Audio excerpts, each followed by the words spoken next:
Now, in appointing a U.S. Senator, I initially put out several different criteria. One, I want somebody that's going to work with President Trump to deliver on the mandate he earned from the American people.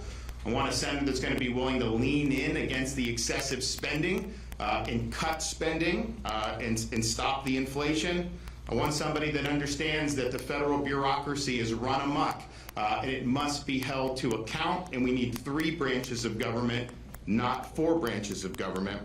And we need somebody that understands the fight against illegal immigration, is willing to shut the border, and importantly, make sure any legal immigration to this country is putting Americans first. Can't be bringing foreigners in to displace our own people in key positions. Amen. So this is something that I thought about long and hard. We did a lot of research. We got a number of great candidates throughout the state of Florida, and many of them, I think, could have done a good job. But the final criteria I used was, because you can say all those things and say you stand for it, I wanted somebody with a demonstrated record of delivering results on those important issues. Talk is cheap. We need people that have demonstrated fidelity to these principles with their actions. So that is why today I'm proud to announce that I'm selecting our Attorney General, Ashley Moody, to serve as our next U.S. Senator.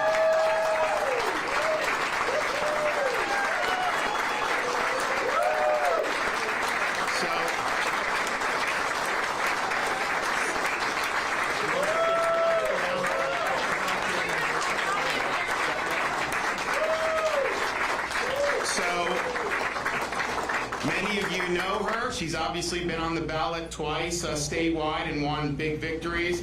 She's honorably served our people as her time as Attorney General over these last 6 years. She's a 5th-generation native of Plant City, Florida, in the Tampa Bay area, and even what was named queen of the famous Strawberry Festival back in her youth. She's a triple Gator graduate of the University of Florida. And she's built an impressive resume as a commercial litigator and as a federal prosecutor. When she was an assistant U.S. attorney here in the Middle District of Florida, she handled gun and fraud cases. Later, when she was in the Tampa Narcotics Division, she was recognized for her prosecutorial excellence by federal agencies. In 2007, she became Florida's youngest circuit court judge at the tender age of 31, where she championed initiatives for at-risk children and expanded access to legal representation for vulnerable Floridians.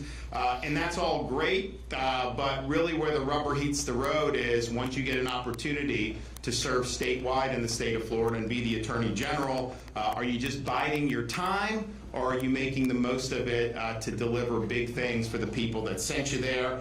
And I'm happy to say we've had an Attorney General who has been somebody that has acted time and time again to support the values that we all share, whether that's illegal immigration, opioid and fentanyl crisis, human trafficking.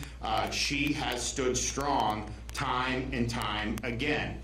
Most recently, in this past year, filing lawsuits and joining lawsuits to take on the weaponization of law enforcement that targeted then candidate Donald Trump. She took on Jack Smith for his politically motivated persecution of the former president, fought back against the rogue Attorney General of New York for her politicizing justice, led the Florida investigation into the second Trump assassination attempt in Palm Beach, even as the federal government continues to try to block her efforts. She's been a national leader in fighting the Biden administration on many different fronts, including on immigration. She's not only filed more than a dozen separate lawsuits, but she's actually won against Biden with his reckless border policies. She's demanded appropriately the impeachment of Alexander Mayorkas and the designation of Mexican drug cartels as foreign terrorist organizations. In her role as AG, she has stood strong for law and order. She believes in putting criminals in jail, not releasing them back onto the street where they will offend again. She does not support soft on crime leftist prosecutors. In fact, we have removed prosecutors here in the state of Florida, and she has stood with us every step of the way, and we have won those lawsuits as a result of her efforts. She's also rejected DEI, ESG, gender ideology, and supported our efforts to ensure Florida's education is free from impositions of the radical left. When COVID was raging, few were willing to stand up across this country. We in Florida established our state as a beachhead of liberty, as the free state of Florida, and she was with us every step of the way. We beat the Biden administration that had continued to keep our cruise lines closed, and we liberated the cruise industry because of her lawsuit. We also beat Biden on the employer vaccine mRNA mandate, which was going to have people lose their jobs if they didn't take this shot that many people didn't want. So her efforts were really critical in achieving those success for medical freedom. She was also a staunch opponent and helped us defeat Amendments 3 and 4 in the most recent November election.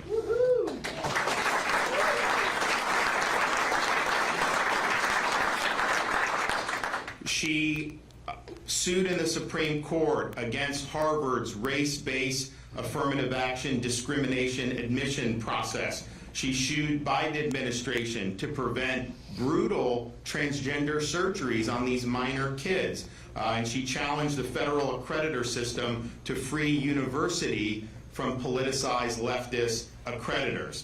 She's also fought to strengthen the security integrity of our elections here in the state of Florida, which we treat very significant. She has led prosecutions of voter fraud cases against illegal aliens who voted here in the state of Florida. She's also supported other states as they attempt to secure their election systems, including in Virginia, where she urged the Supreme Court to uphold their removal of illegal aliens from the voter rolls.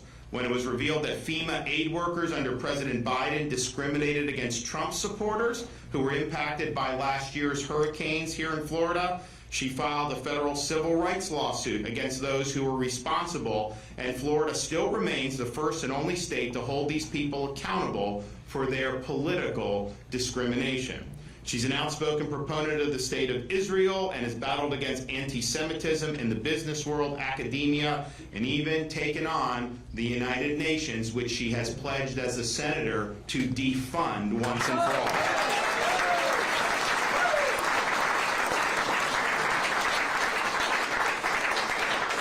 She has fought against overreaching federal agencies like the ATF, the EPA, and the FDA to protect the rights of law-abiding Americans and to prevent bureaucratic entities from encroaching on our God-given freedoms.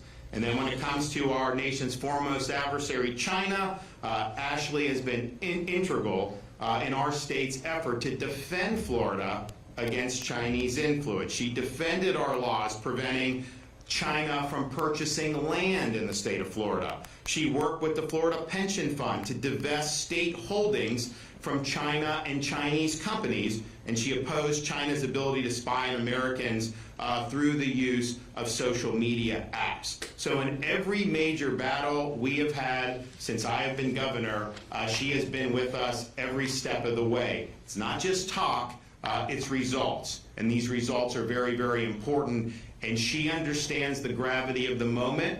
We may not have an opportunity like this in the near future. This is a once in a decade, maybe even once in a generation opportunity. In this current Congress is ultimately going to determine whether we do usher in that revival of the American experiment, or is it just going to be status quo, passing the buck, and nothing ever changes. So I'm pleased to be able to introduce to you for her first words as the senator appointee from the state of Florida, our Attorney General and your next United States Senator, Ashley Moody.